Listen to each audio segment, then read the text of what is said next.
ஹாய்ங்க, வாங்க இன்றைக்கி நம்ம வீட்டு ரெசிப்பியில் புளிக்குழம்பு, எண்ணெய் கத்திரிக்காய் புளிக்குழம்பு தட்டைப்பயிர் போட்டு எப்படி செய்கிறதுன்னு பார்க்கலாம். எண்ணெய் வெந்தயம் போடுவேங்க, கொஞ்சம் கடுகு போடுவேன், அதுக்கப்புறம் வெங்காயம் வெள்ளைப்பூண்டு வதக்கி விட்டுட்டு கருவேப்பிலை.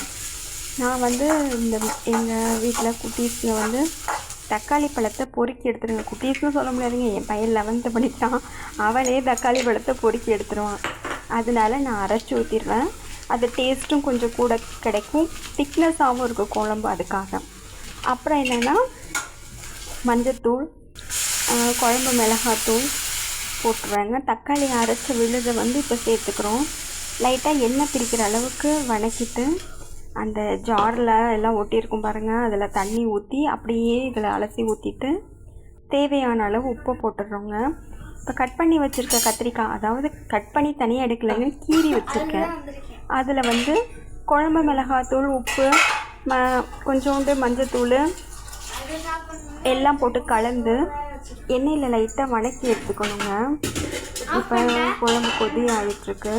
அது நல்லா ஒரு கொதி வந்ததுக்கு அப்புறமேல் தான் இந்த மசாலா கலவை போட்டிருக்கோம் பாருங்கள், அதை நல்லா பிரட்டிட்டு ஒரு சட்டி வச்சு அதில் நல்லா வதக்கி எடுக்கிறோம். நல்லா கொஞ்சம் வதக்கணுங்க. அந்த பச்சை குழம்பு அந்த பொடி இதெல்லாம் போனதுக்கப்புறமேல் ஸ்மெல்லெல்லாம் போனோம். காயும் ஒரு கால்வாசி வெந்ததுக்கப்புறம் குழம்பு கொதிச்சிருமா, அதில் போட்டு மூடி வச்சிடணும். திருப்பி எடுத்து ஒரு கிண்டு கிண்டணும். இதில் நான் தட்டைப்பயிர் சேர்த்துருக்கீங்க, அந்த கிளிப்பு எடுக்க மறந்துட்டேன்.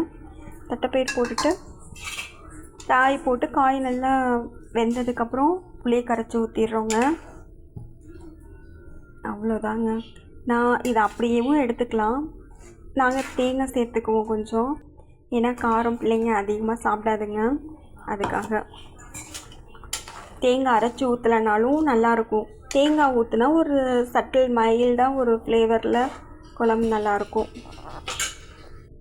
2 விதமும் உங்கள்கிட்ட தேங்காய் இருந்தால் அரைச்சி ஊற்றுங்க, இல்லாட்டி அதை ஸ்கிப் பண்ணிவிட்டு வச்சு விட்ருங்க. வேலை முடிஞ்சிருச்சுங்க. மல்லித்தலை கட் பண்ணி போட்டு சாப்பிடலாம். வாங்க சாப்பிடலாம்.